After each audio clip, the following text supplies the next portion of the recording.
there, there's that smoke that you see way up there. I zoomed in on it. They're making charcoal up there. And we know what charcoal is good for, right? Smokers.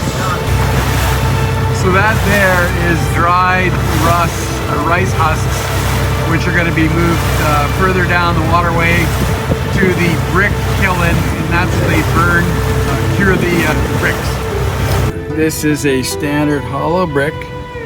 You can see it looks like about 3 inches square with 1 inch hollow tubes. And I'm gonna say it's probably 6-7 inches long. Weighs about 3.5 pounds. Kind of cool. We're walking towards where the kiln is. And just as a point of reference, besides that chicken over there, I'm guessing it's probably a comfortable 33 degrees outside. Humidity of probably 65%.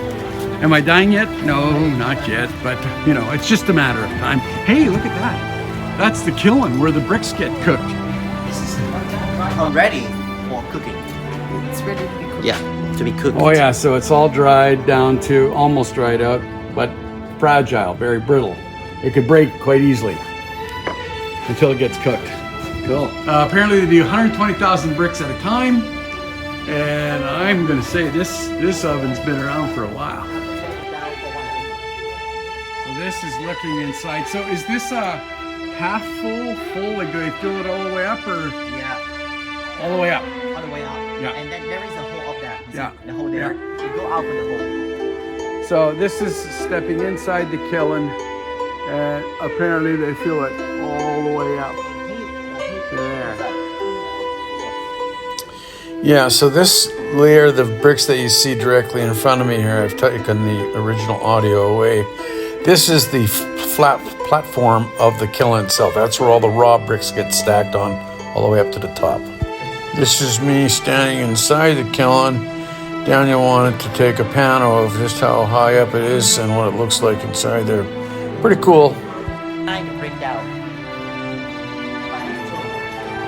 Oh, that's that tool used to slide the bricks down. Yeah, So once the kiln is done, then they come out and they can access via these ladders here.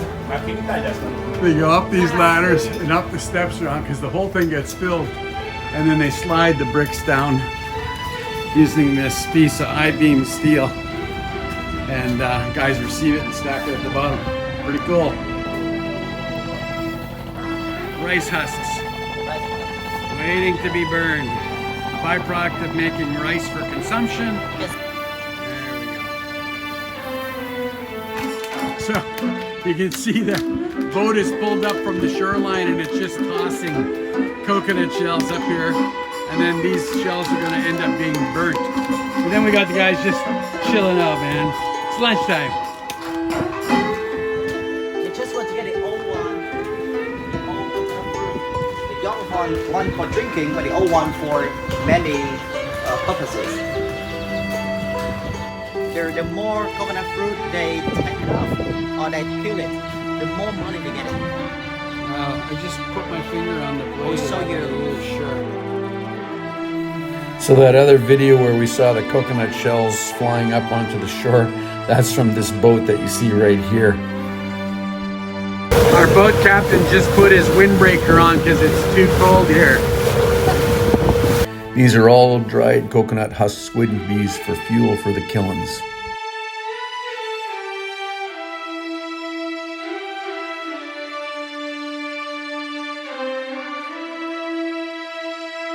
The conveyor belt for the extruder. These are some kiln dried bricks. This is the extruder mixer. This here is the extruder making solid bricks. Bricks drying in the sun. And of course the kiln. Sherry just admiring the kiln in its archway. Sherry pondering the kiln.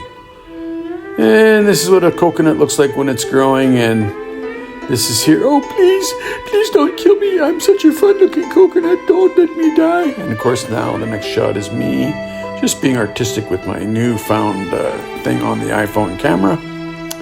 And look at all that pile of coconuts. And these have all been peeled off and dried.